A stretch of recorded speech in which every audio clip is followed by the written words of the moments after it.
Hello and welcome to InfoWars Nightly News with me, your host Paul Joseph Watson, on this Thursday, February 23rd edition. Now, I'm delighted to welcome to the show this evening Dr. Michael Kofman, PhD, scientist, ecologist, involved in ecosystem research for both science and industry for over 20 years. Many of you, of course, will know him from Alex Jones' documentary Endgame, and his website is discerningtoday.org. Dr. Kofman, welcome to InfoWars Nightly News. Well, thank you. I'm glad to be with you. Well, let's get straight to the heart of the matter, which, of course, is Agenda 21. We've got the big 20th anniversary of Rio coming up. Tell the viewers about Agenda 21. How does it manifest itself today? And how will it affect our lives if we don't stand up and resist it? Well, your listeners are probably aware that it's a 40-chapter document that was brought out and signed by President Bush in 1992 at the Rio de Janeiro Earth Summit. And basically, those 40 chapters cover everything that humanity does as it interacts with the environment in some form or another, plus some other things like women's rights and that type of thing.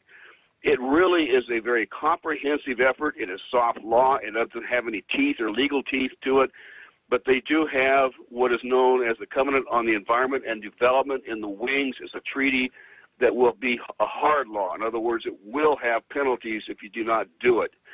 So as a consequence, it is a potentially very dangerous type of agreement that uses a socialistic philosophy to basically develop what's called global governance. It is the heartbeat of what we call global governance.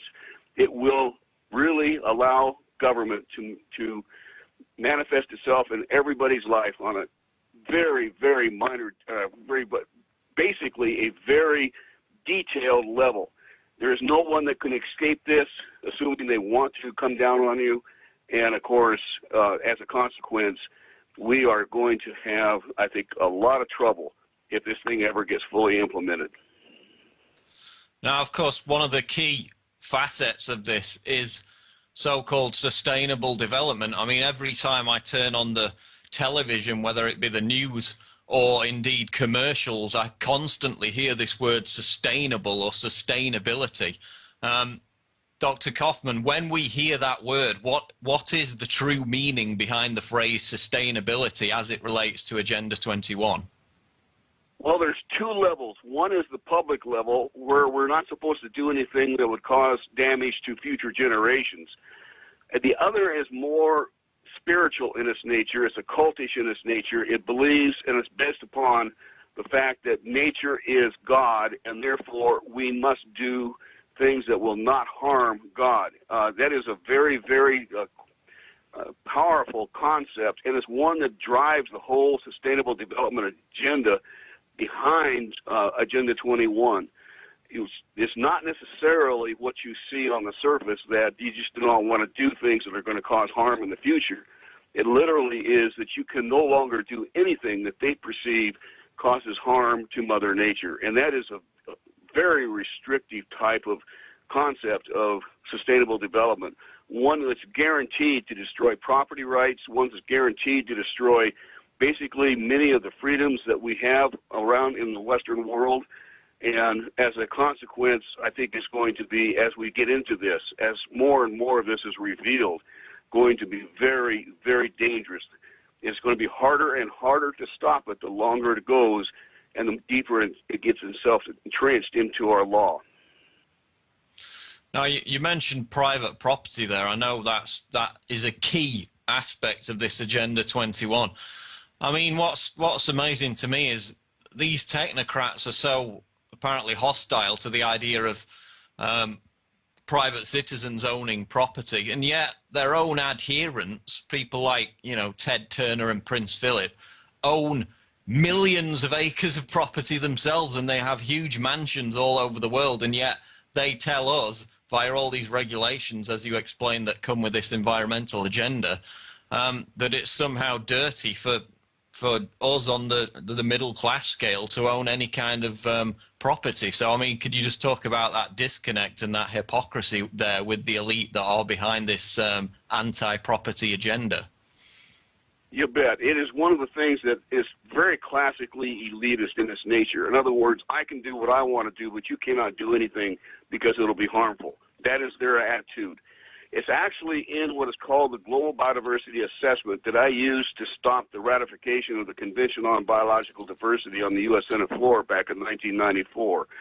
That particular portion of it, I don't have it in front of me right now, but basically extolled the virtues of the feudal system of Europe back when the nobility ruled over the peasants as the desirable form of government that was be established once it gets into place, which leads directly into the idea that the only one during that time that could own property were the elites, the nobility. And basically, they want to go back to that so that they can define exactly what happens on this land as if they knew better than we did how to use property. In fact, it's really kind of ironical that much of the damage that you've seen to the environment has been caused by the elite because they have no restrictions on them whatsoever, and not by the average person.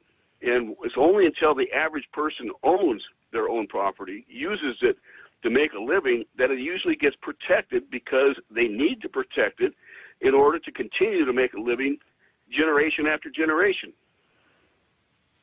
I mean, it's amazing. Prince Philip, also, of course, the front man of the World Wildlife Fund, and he's the guy, you know, back 20 years ago who was in Africa shooting tigers dead, and yet the charity people from the World Wildlife Fund still come knocking at your door begging for donations to save the tigers. When their very denizen, their head, is the guy who is killing them in the hunts, in the safari. I mean, it's amazing, the hypocrisy. Also, you've got, of course, hypocrisy is incredible. Yeah, I mean, Prince Charles saying that you can't take a bath to save water. Yeah. It just illustrates, as you said, the hypocrisy and the fact that it's one rule for them and another rule for everybody else. Global warming, of course, this is again tied into Agenda 21, the environmentalist agenda. The latest data we've got came out a couple of weeks ago, actually shows that the Himalayas and the nearby mountain peaks there in that region in China and along the border there, they've lost none of their ice over the last 10 years.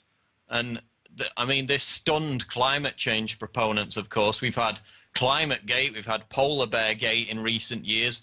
We've had the failure at Copenhagen, the failure at Durban, and it really seems that the man-made global warming alarmists are on the ropes. I mean, Dr. Kaufman, how close are we to actually pushing this back and collapsing the entire carbon tax agenda behind global warming, or do you think they'll just continue to push ahead with it despite all the opposition and evidence building against them? They have to get control over the global economy. There is no other way that they can rule with global governance until they get control of the economy, especially that of the U.S. economy.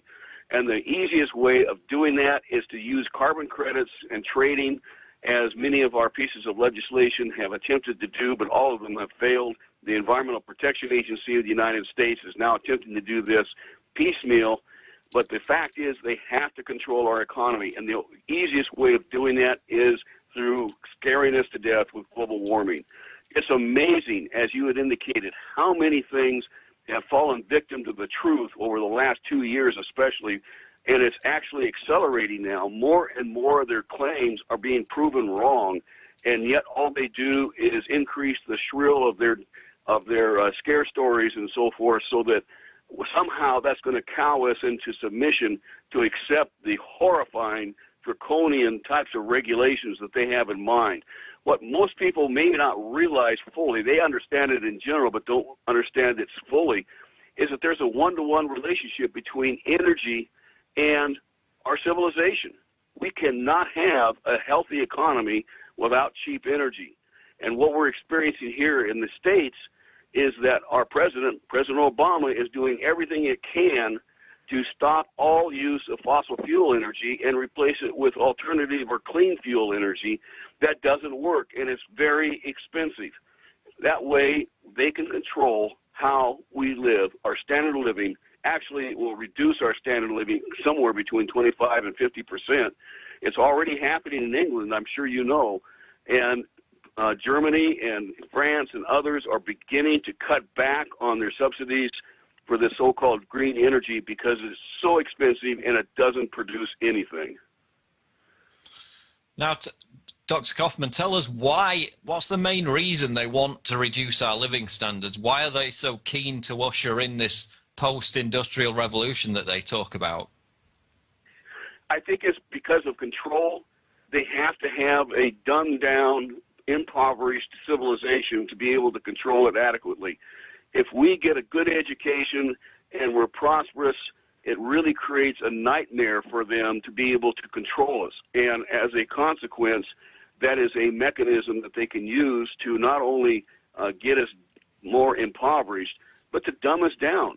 They are using really nasty scare stories that have no truth at all in substance and validity. It is incredible how they have literally tried to use every excuse they can to justify the need for having all of these cap-and-trade schemes that they've come up with to control carbon, which does nothing more than controls energy, which controls or provides for our economy. Once they have control of that, and they're down to 80% reduction in our energy use, we will not have an economy. We'll be a third world nation here in the United States.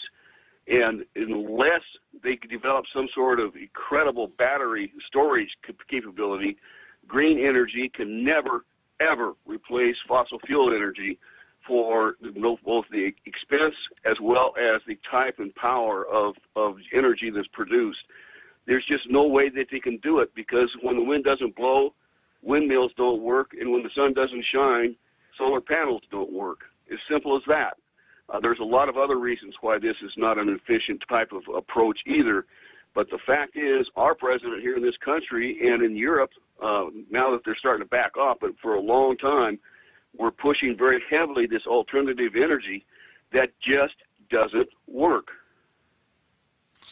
And of course, now we've got the EU trying to impose, well, it already is imposing carbon taxes on any flight that, you know, goes into European airspace. I mean, China's rejected that.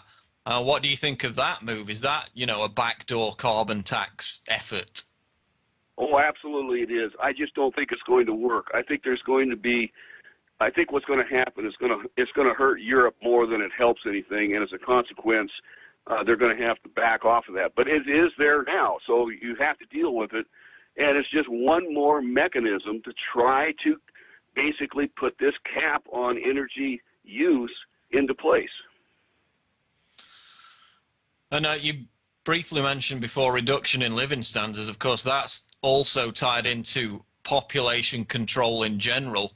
A couple of years ago, we had the UN come out in their blueprint, which got leaked, and basically admit that the global warming agenda is starting to be discredited. So now they're going to shift the alarmist propaganda over to the population bomb, which of course we heard back in the 70s with people like John P. Holdren. Do you see this big reduction of population that they're calling for, or is it more a case of, you know, they're going to push abortion and so-called fertility rights in the third world to keep the population down as it is? Because as we know, their own figures say that population will naturally level off at around 2050, and yet still, even as the host population of countries in Europe, like Russia and Italy, for example, declines, they're still obsessively pushing this population control agenda. Can you explain why they're still insistent on that, despite the fact that, as we know from their own figures, the population will eventually level out by the middle of the century? Actually, I think it's going to happen sooner than that. It wasn't but about 10 years ago that they said it would reach its peak in 2010. It hasn't done that, obviously, but nonetheless, we are gradually slowing down. The fertility rate, as you just mentioned, in Europe is below 2.1, which is the replacement rate. It's way down in Russia and other parts of the world. And the only thing that is keeping this going are some of the third world nations.